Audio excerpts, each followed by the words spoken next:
السلام علیکم، میں ہوں رضوان اشرف۔ پہلے چودھری پرویز الہی کی رہائی اور اس کے بعد جو ہے عمران خان کی رہائی، اب یہ چیزیں اس طرف جاری ہیں اور عمران خان کی رہائی جو ہے وہ اس حکومت کی نہ صرف اس حکومت کی مجبوری بن چکا ہے بلکہ اسٹیبلشمنٹ کی بھی مجبوری بن چکا ہے، اور اب چیزیں نظر بھی آ رہی ہیں۔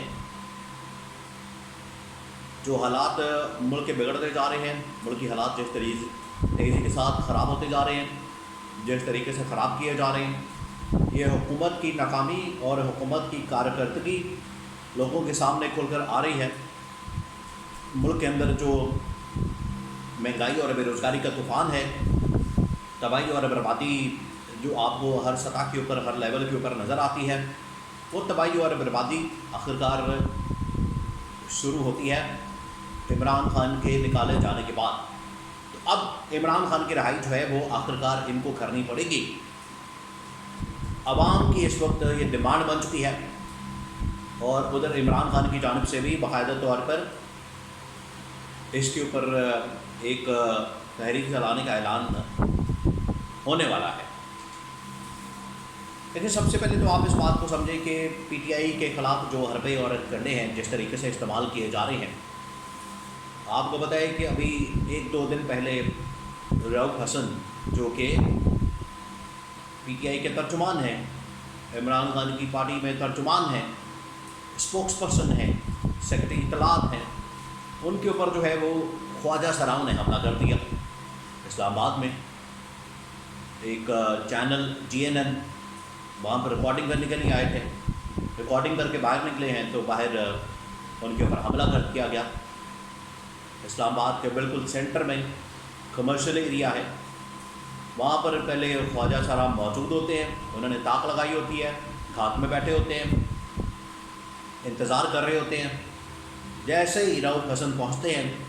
ان کی جانب سے حملہ کر دیا جاتا ہے، اور یہ ایک قسم کا جان لیوا اور قاتلانہ حملہ ہے، اس طرح سے کہ انہوں نے جو بلیڈ مارا ہے یا چاقو مارا ہے یا کوئی بھی تیز دھار انہوں نے کوئی چیز ماری ہے، بلیڈ زیادہ چانسز مجھے لگتا ہے کہ بلیڈ کے ہیں، یہاں پر اگر لگا ہے تو اس کا مطلب ہے کہ وہ گردن کو ٹارگٹ کرنا چاہ رہے تھے کہ کسی طرح سے گردن پر ان کے بلیڈ مار دیا جائے۔ اور آپ کو پتہ ہے گردن کے اوپر اگر ہلکی چیز پہ پھر جائے، ڈوری پھر جاتی ہے تو انسان کی موت واقع ہو جاتی ہے۔ یہ تو بلیڈ ہے، یہ بالکل شارپ کاٹ دے گی۔ تو یہ جان لیوا حملہ جو ہے رؤف حسن کے اوپر کیا گیا اسلام آباد میں، پاکستان کے کیپٹل میں، کسی اور شہر میں نہیں۔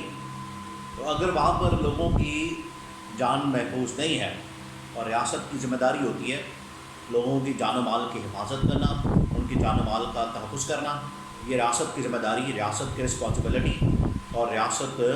اس کی ذمہ داری پوری کرتی ہے۔ لیکن نہ صرف ریاست بلکہ حکومت بھی مکمل طور پر ناکام ہو چکی ہے،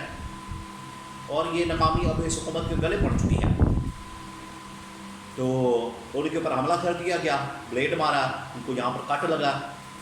لیکن جو اس کے اندر CCTV فوٹیج اور جس طریقے سے ان کا معائنہ کیا گیا، جائزہ لیا گیا، پھر وہاں پر کچھ خواجہ سراؤں سے بات بھی کی گئی ہے کہ یہ حملہ آپ لوگوں نے کیا۔ انہوں نے کہا کہ یہ ہمارے بھیس میں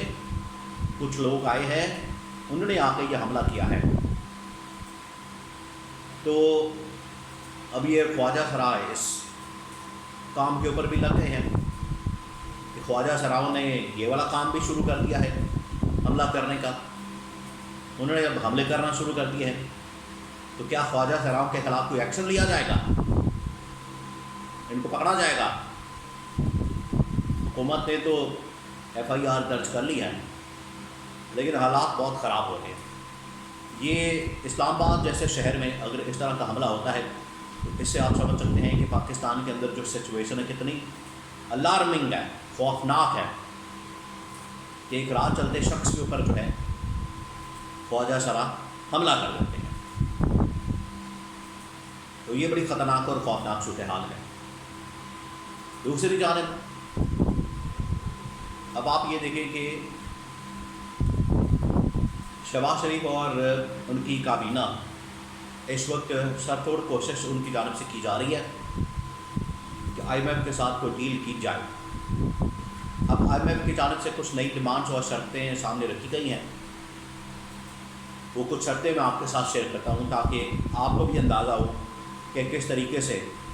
آپ ہی لوگوں کو گروی رکھوا کے آپ ہی لوگوں کی سر پر آپ لوگوں کو دکھا کے ذمہ داری پھر آپ کے اوپر ڈال کے پہلے لون IMF سے لیا جائے گا، بعد میں واپس کرنے کے لیے آپ کے اوپر مزید ٹیکس لگایا جائے گا۔ پہلے آپ کے نام پر ٹیکس لیا جاتا ہے، لون لیا جاتا ہے، پھر لون واپس کرنے کے لیے آپ کے اوپر بوجھ ڈال دیا جاتا ہے۔ IMF نے کہا ہے کہ آپ نے بجلی مہنگی کرنی ہے، گیس مہنگی کرنی ہے، پیٹرول مہنگا کرنا ہے، ڈالر مہنگا کرنا ہے، امپورٹ ایکسپورٹ مہنگی کرنی ہے، گاڑیاں مہنگی کرنی ہے، ہر چیز آپ نے مہنگی کر دینی ہے۔ اور حکومت آگے سے سر جھکا کر بیٹھی ہوئی ہے، حکومت کے پاس اور کوئی آپشن نہیں، ان کی بات ماننے کے علاوہ کیا کر سکتی ہے؟ اس کے پاس کوئی آپشن ہے نہیں ہے۔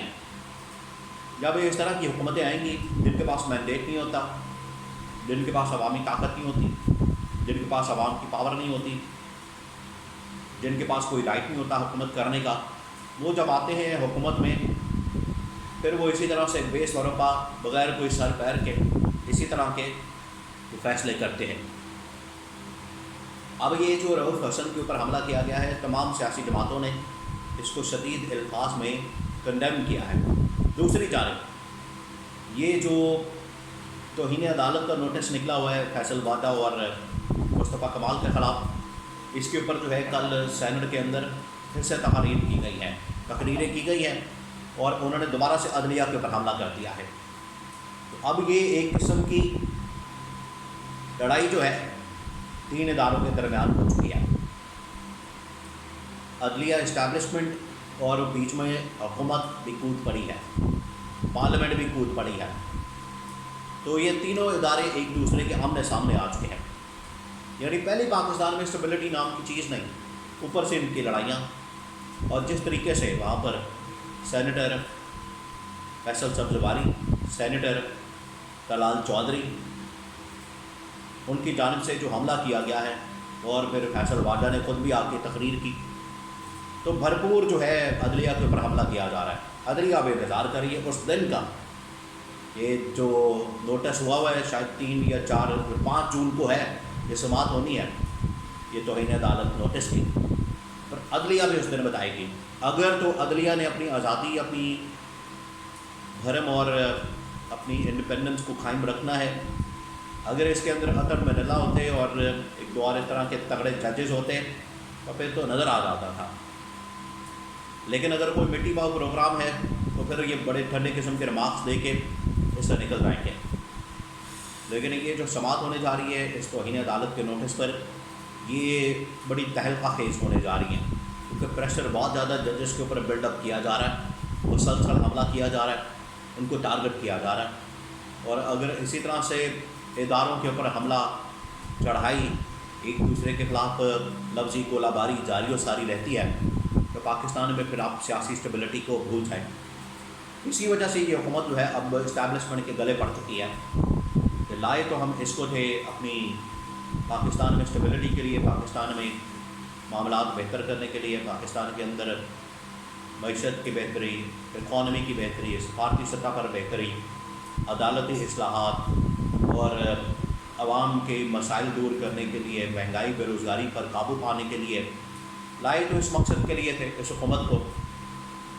لیکن ان کو لانا الٹا اسٹیبلشمنٹ کے گلے پڑ چکا ہے، اور ان کے پاس مینڈیٹ بھی نہیں، عوامی پاور بھی نہیں، اتھارٹی بھی نہیں۔ دوسرا یہ کہ لانے والوں کو بھی گلے پڑ چکے ہیں۔ اسٹیبلشمنٹ ان کو کہتی ہے کہ آپ ہمارے دباؤ میں سامنے آئے، یہ کچھ بھی نہیں کرتے آگے سے۔ یہ پھر کچھ لوگ آزاد قبیلے کے وہ پھر آتے ہیں، بات کرتے ہیں، تو یہ صورتحال بند گلی کے اندر جا چکی ہے۔ حکومت کے لیے اگلے 24 سے 48 گھنٹے بہت اہم ہے، اس میں ہی فیصلہ کرنا ہے، اور اگر ان کی جانب سے فیصلہ کر لیا جاتا ہے تو ٹھیک ہے، ورنہ حکومت کی چھٹی، اس کا گھر جانا وہ طے ہو چکا ہے۔ حکومت کی چھٹی کے بغیر، حکومت کے گھر جانے کے بغیر پاکستان میں اسٹیبلٹی کا تصور بھی نہیں کیا جا سکتا، اور یہ ایک اسٹیبلٹی، استحکام پاکستان کے اندر خواب رہ جانا ہے۔